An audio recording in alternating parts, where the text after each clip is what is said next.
Eh, Tidak hanya kelebihan, salah satu ciri umum dari keterampilan proses ini, ya ini juga mempunyai kekurangan.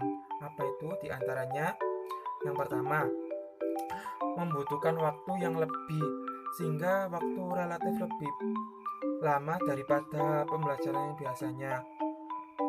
Hal ini dikarenakan karena sang pelajar harus mencari sumber yang didapatkan melalui tugas yang diberikan oleh guru ataupun berdiskusi dalam kelas, dan tidak semena-mena uh, mereka langsung mendapatkan apa informasi yang dibutuhkan dalam pembelajarannya.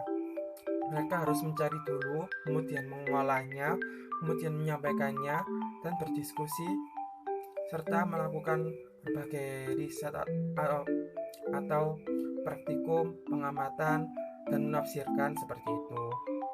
Kemudian yang nomor dua, jumlah peserta didik itu tidak bisa lebih banyak sehingga relatif kecil dibandingkan uh, dari biasanya, karena peserta didik memerlukan perhatian dari seorang guru agar mereka tidak salah dalam memahami konsep yang dipelajarinya. Yang ketiga, diperlukan perencanaan yang lebih teliti oleh pendidik itu, karena jika dari biasanya, karena peserta didik memerlukan perhatian dari seorang guru agar mereka tidak salah dalam memahami konsep yang dipelajarinya. Yang ketiga, diperlukan perencanaan yang lebih teliti oleh pendidik itu, karena jika tidak maka akan berpengaruh fatal kepada peserta didik. Yang keempat, yakni tidak menjamin setiap peserta didik itu mencapai tujuan yang sesuai dengan tujuan pembelajaran. Dan yang kelima, sulit untuk membuat peserta didik aktif dalam proses berlangsungnya pembelajaran secara merata. Yang poin 4 dan 5 ini, kenapa seperti itu? Dikarenakan kemampuan peserta didik itu yang berbeda-beda. Ada yang lancar sekali dalam menjawab soal, tapi tidak untuk berdiskusi di depan kelas ataupun melakukan pengamatan ataupun berpikir kritis dengan nalar seperti itu. Sehingga nanti diperlukan peran yang lebih lagi dari seorang pendidik itu. Bagaimana kelanjutannya mereka bisa mencapai target yang ditentukan. Pelaksanaan dari kegiatan keterampilan proses ini yaitu dapat berupa mengamati, mengklasifikasikan, menafsirkan, meramalkan, menerapkan, merencanakan penelitian, dan mengkomunikasikan. Oke, untuk mengamati sendiri itu dapat dilakukan oleh peserta didik melalui kegiatan mendengar, meraba, melihat, mengukur, membau, mengecap, dan mengumpulkan data. Kemudian untuk mengklasifikasikan, peserta didik itu dapat melakukan seperti mencari persamaan, mengkontraskan, membedakan, mengkelompokkan, dan membandingkan. Kemudian menafsirkan, yakni harus dilakukan peserta didik berupa menginterpretasikan atau dapat dilakukan dengan menaksir, menarik kesimpulan, memberi arti, menggeneralisasikan, mencari hubungan terhadap dua hal, dan usaha menemukan pola. Seperti dalam fisika itu, ini menghubungkan antara variabel bebas dan variabel terikat ketika praktikum ya. Kemudian menemukan pola pada rumus matematika atau sebagainya. Kemudian yakni meramalkan. Kegiatan ini juga dapat dipahami oleh peserta didik sebagai memprediksi yang mana dapat dilakukan dengan cara mengantisipasi sesuatu hubungan antara data, kecenderungan, dan pola yang ditemukan. Kemudian menerapkan. Kegiatan ini menggunakan informasi, hukum, teori, konsep, nilai, dan keterampilan dalam situasi yang baru atau pada situasi lain untuk hal yang sama.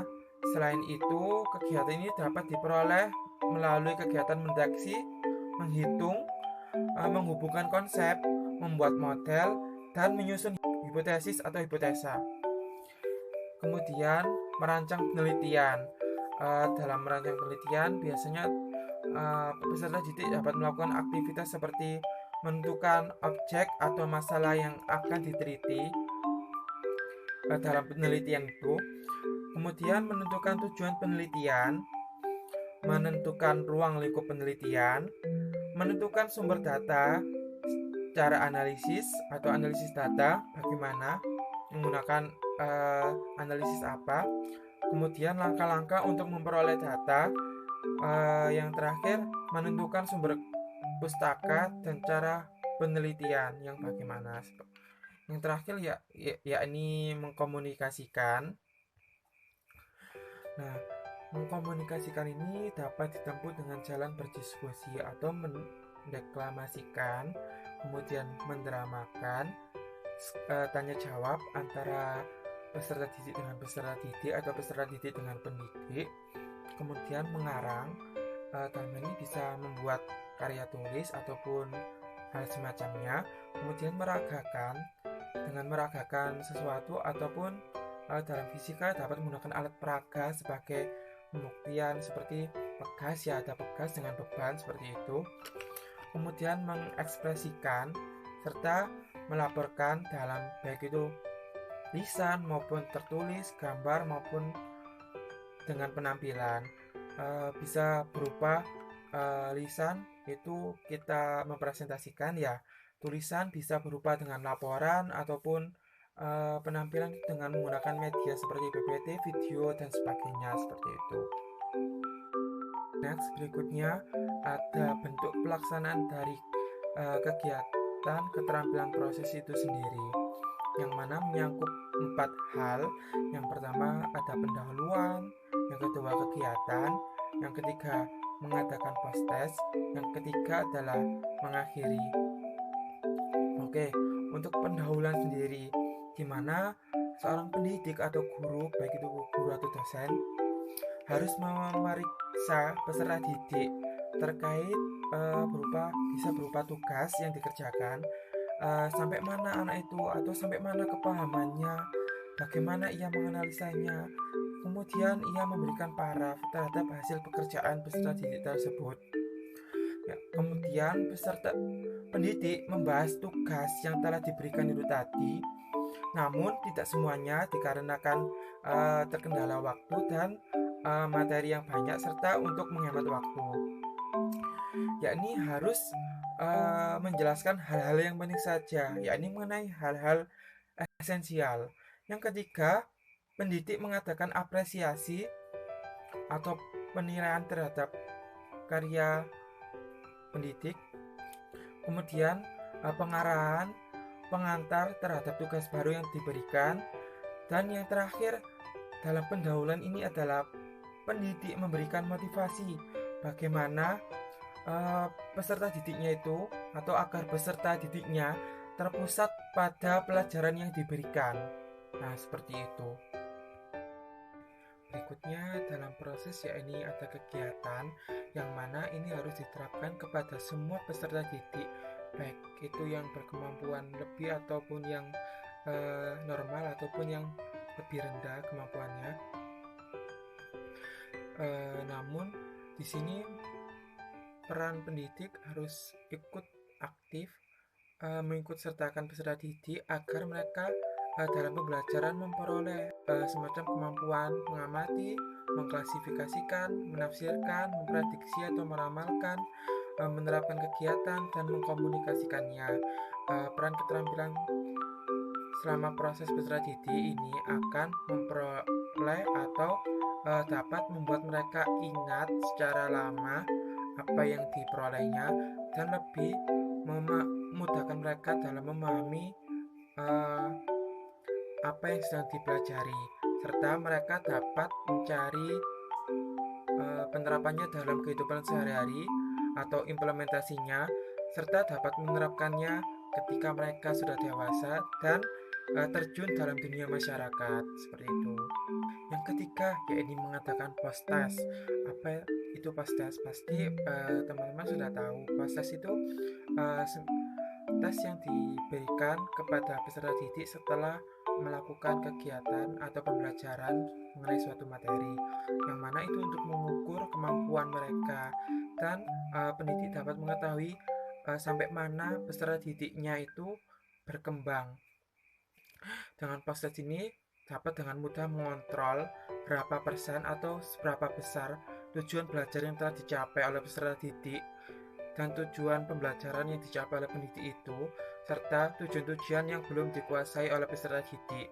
Kemudian hal tersebut dapat saja digunakan untuk revisi atau remedial mereka bagi beberapa peserta didik yang tentu belum memenuhi syarat untuk lulus ataupun belum menguasai konsep secara baik. Kemudian selain dari itu, proses ini dapat digunakan atau dapat dimanfaatkan sebagai umpan balik proses belajar mengajar untuk tahun berikutnya. Seperti begini, semisal dari tahun sebelumnya dalam fisika itu mereka banyak yang mengalami miskonsepsi terkait misalkan dalam kinematika ya, sebuah benda itu mempunyai kecepatan yang sama, akan tetapi ketika sebuah batu dengan kertas dijatuhkan secara bersamaan, itu akan lebih cepat batu daripada kertas, yang mana peserta didik biasa menjawab massa mempengaruhi kecepatannya, padahal tidak. Yang mempengaruhinya yaitu gaya hambat, sehingga kedua benda tersebut seharusnya mereka menjawab kedua benda tersebut mempunyai kecepatan yang sama dikarenakan gaya hambat atau gaya gesek udara yang maksudnya gaya hambat yang disebabkan oleh udara, sehingga batu lebih cepat jatuh ke tanah daripada kertas, seperti itu. Kemudian yang terakhir dari proses ini menutup kegiatan, namun bukan menutup secara seperti biasanya langsung ditutup, tidak, melainkan seorang pendidik itu harus memberikan tugas kepada pendidiknya atau pekerjaan yang harus diselesaikan, baik itu berupa tugas individu ataupun kelompok. Setelah itu mereka diminta untuk mengerjakannya ketika di rumah, sehingga peserta didik tidak hanya main-main di rumah, tapi mereka juga belajar. Nah, untuk itu ini dapat juga digunakan untuk memonitoring kembali peserta didik. Maka tugas yang telah diberikan dalam hal ini untuk mencari pengalaman belajar tidak hanya sebatas waktu ketika di kelas ataupun terbatas hanya saat jam pembelajaran saja, tetapi seorang pendidik yang baik selalu mengajarkan bahwa peserta didik harus tetap belajar atau sering belajar, dan peserta didik yang baik itu akan selalu belajar kapanpun dan dimanapun sebagai seorang yang rajin.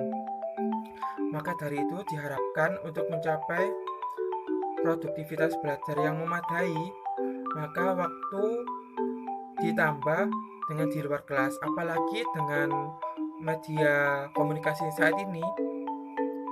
Diskusi tidak hanya dapat dilakukan di dalam kelas, melainkan semisal peserta didik mengalami kesulitan dalam mengerjakan tugasnya, mereka bisa meminta bantuan dari temannya atau bertanya ataupun berdiskusi dengan pendidiknya di dalam grup WA ataupun sebagainya, seperti itu. Nah, apabila ini terlaksana dan tercapai dengan baik, maka kendala kesulitan mengenai waktu dapat diminimalisir ataupun bahkan tereliminasi. Nah, itu saja dari saya. Selanjutnya akan dilanjutkan oleh teman saya, Sylvia Putri.